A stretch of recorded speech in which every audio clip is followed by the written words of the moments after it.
All right, so we're going to talk about grunge now, and I don't really have a cool intro for that. Grunge was pretty much a mixture between heavy metal and punk rock, and a little bit of blues and stuff. But the most important part of this whole thing is that last week we established that Jason doesn't like something, and somehow the schedule just worked out that we're doing back-to-back Melvins, people. Yeah.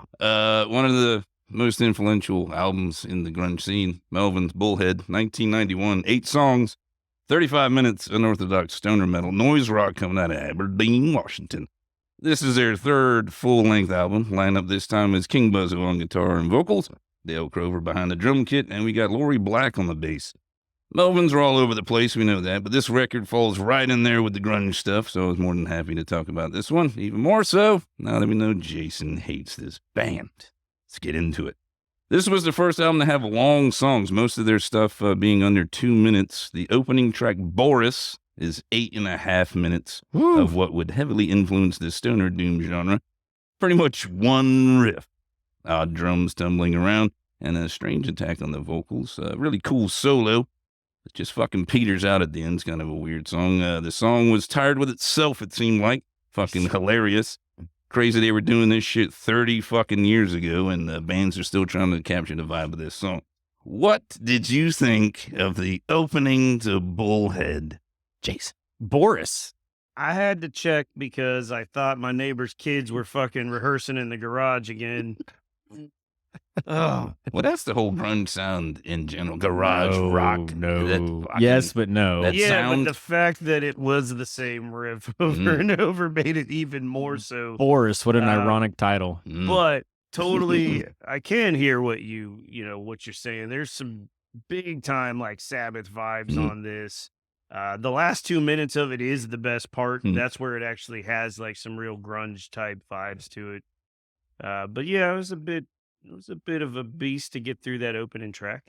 Could have been a little longer, though, I was It's thinking. fucking Maybe hell. just even it out to 10 minutes. This shit is way too long. Going nowhere with it. It's just a lot of heavy distortion. That's where it was going. We went there. Distortion. Heavy. Heavy.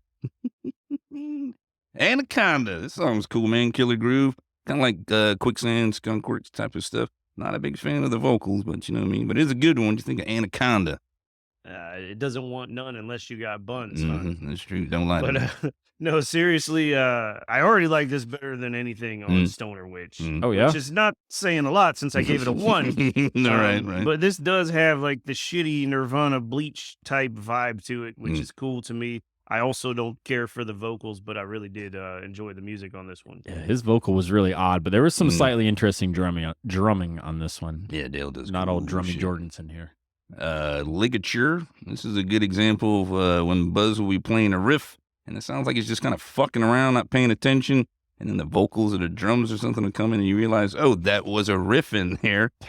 And then now we're in like a fucking weird spot, and then Buzz is over here pontificating in such a way it's almost like a sermon or a public speech, and the music's backing up his vocals instead of the other way around where the vocals go with the music. It's an interesting fucking song. What do you think of Ligature? I really tried hard to like this one, but Don't try to like it was this. just weird, man. This one was like I mean, do you think they had any of this figured out before they went in the studio? Like, it sounds like they made this one up on the fly for real. That's what I was saying. He I'm has these actually not riffs where it being- sounds like he's jamming and just kind of tune it up, and then all of a sudden they kick, and you're like, oh, Yeah, that 'cause was the. Oh, It sounds guess like that's- they wrote it in the studio while they were performing it. While they were Like, sacrificing somebody? it's This just- sounded like yeah, a it's fucking very, like- sacrifice, is what it sounded like. Yeah, it's very just like impromptu. It like- was fucking weird. Dirty distortion, slow drum, like. could have been one of them where they left the recording on the button, and then they were just And in there they just jamming, did and he that, yeah. literally was just jamming a riff, and maybe, Yeah, I it don't was know. fucking weird. New fucking news. Up next, we got It's Shoved. Cool drums and bass intro. This one has that grunge vibe, the raw punk rock sound. I know most of the stuff so far hasn't really been to your liking, but this shit should be up your alley. This is more of the grungy feeling, right? Yep, There I you like go, this see? song. This one definitely fits the grunge vibe. It's much more structured than most of the stuff I've heard from them so far, and it even like literally made my head bob. So There you go. yeah, Yeah, I like How about the heavy bass riff that grabbed my attention, and there's some cool guitar riffing coming over that. It's the first time the album had a little bit of energy, as you said. Because when you bring this up grunge and you're like Bullhead and people are like the Melvins, not because they just know these first couple songs and they're like, no, I'm like, now you got to keep fucking going. It gets into the fucking I shit. do agree with that. Yeah. Zodiac is the best song to me. This shit's fucking badass. Scuzzy, fuzzed out rockin'. Killer energy. Caius Desert Rock kind of vibes.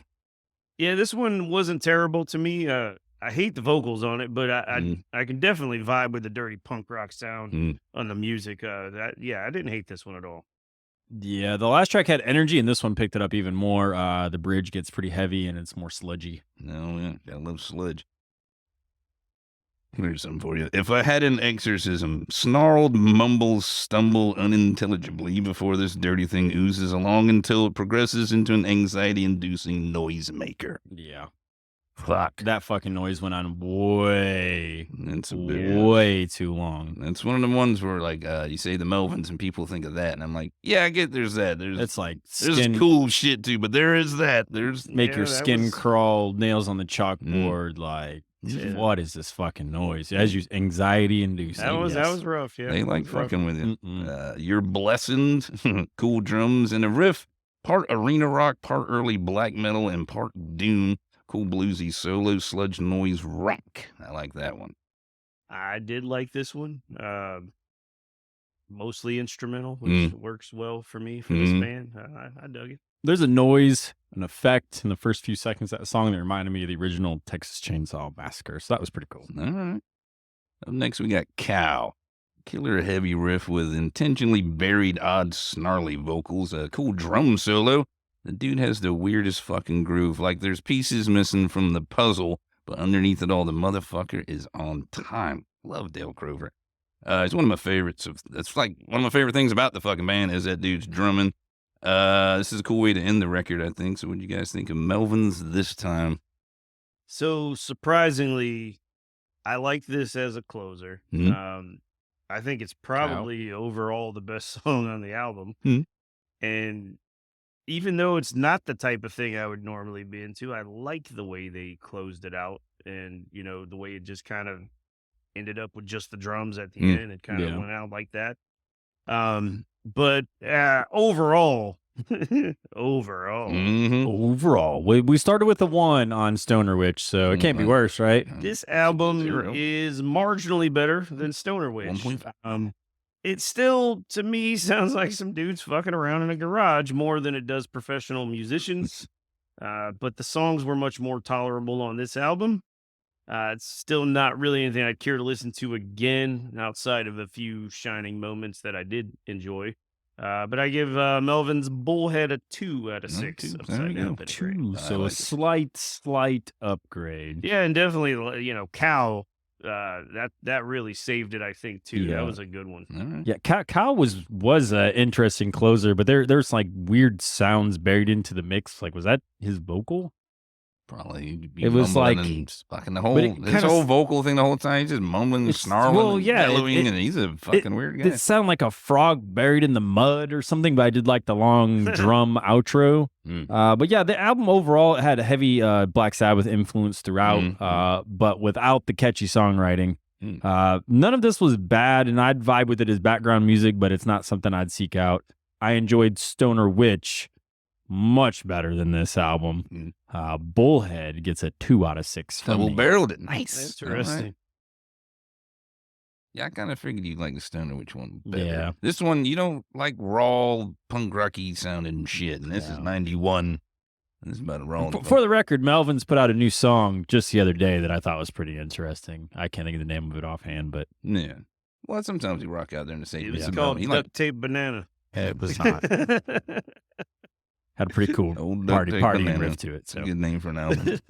Bobby, you giving this a 6? I feel like you are. You don't fucking know me. Well, fucking back to back Melvins, unfucking believable. This is the first album I heard from them. I've mentioned before, way back in junior high or whatever. My best buddy was like totally grunge alternative guy, kind of looked like Beck. Loved Nirvana and all that shit, and I was metalhead and like the heavier stuff. And so he played this for me. And songs like It's Shoved and Zodiac were cool. Fit the sound of the times, but I always like the stuff on the front, that slow, doomy stuff. And this is like 91, so that wasn't really a big thing. Up Other than my one buddy, nobody liked the fucking band besides like the few videos they had and the random mixtape or something I would come across. I wonder why. I didn't have a lot of exposure until I was old enough to like, buy my own shit, and then you really start getting into your music collecting. This album was cool though. You never know what you're gonna get with these guys, like any Melvins record. Yeah. It's obnoxiously apathetic. This one starts sludgily weird and gets into some garage punk, then goes experimental heavy, all with a big dose of anarchistic humor. Cool fuzzed out guitars, crazy out drumming, solid bass rolling around and back. They always have a bunch of different bass players, some more up front than others, but this lady isn't really showing off too much, but she does not suck. Buzz's vocals. Always found that shit odd, but I realized something on this re-listen. Lyrically, I don't know what the fuck he's talking about, and I hardly ever do. I don't pay attention to that shit. But when I hear the vocals, I hear like the sound or the noise and where they at are like in the riff or on the song. And Buzzo is always in a weird fucking spot on the riff. And I notice a good chunk of his songs, the vocals are almost like a speech or like a narrator, and the music is backing up what he's saying, almost like a movie score. And his delivery is always ridiculous. He's got that arrogant talk singing, mumbled snarls, gravelly growls, and like dramatic bellowing. He's just a mad scientist at work, experimenting with heaviness and odd grooves, unorthodox arrangements, and a shameless expression of goofiness. Not everyone likes what this band does. I get it. I don't like everything they fucking do. That's kind of the fucking point. They get it. People ask, why would they do that? Because they can. And people say, well, I don't like that. Then don't fucking listen to it then. They don't care. They have an idea, they execute it, they release it, then they're on to the next fucking one. It's a giant working, like an art project in process, man. I fucking love it. This album in particular helped shape the grunge and later alternative scenes with its raw, stripped down sound and unconventional strong songwriting. It influenced all the big names and endless smaller bands out there. Definitely a staple of the genre. If you're unfamiliar with the band, this is a good one to check out. Melvins, Bullhead, 5 upside down pentagrams. Man. Well, Bobby's been waiting 87 episodes to talk about the Melvins that much right there. Now he's got That's two some in a row. passion. Back to fucking back, Some man. fucking passion. I'm Two glad in you a love row. it that much. I do. I'm picking the Melvins every fucking time I can now. This is great. They got a lot of fucking albums. And in all seriousness, man, that's why we do this shit. Mhm. You know, I mean, we're not going to like everything, but the reality is I do love being exposed to new music. And if you don't put yourself out there and listen to some shit, you don't know if you might not like it Yeah, or not. You know? for sure. Like, The so- Melvins is a good band for that. Like I said, you have to check out every Melvins album that comes out because sometimes there's like fucking gold in there. Like there's an album they did maybe 10-ish years ago where their buddy, who was a drummer, but he was like a regular, like a civilian or whatever. They made a whole album, like kind of dumbed down the riffs and shit so he could keep up, just so he could tell his kids he was a drummer on the fucking Melvins album. Like that's what they did. They, are capable songwriters of, we can fucking do that. And like, I want to say they did a small tour and he got to go be a rock and roll star for a little bit. That's pretty badass. It's fucking cool. And that album's actually really good. It's more just stripped down metal, just regular type shit. You might like that one. I'll get it on the list somehow.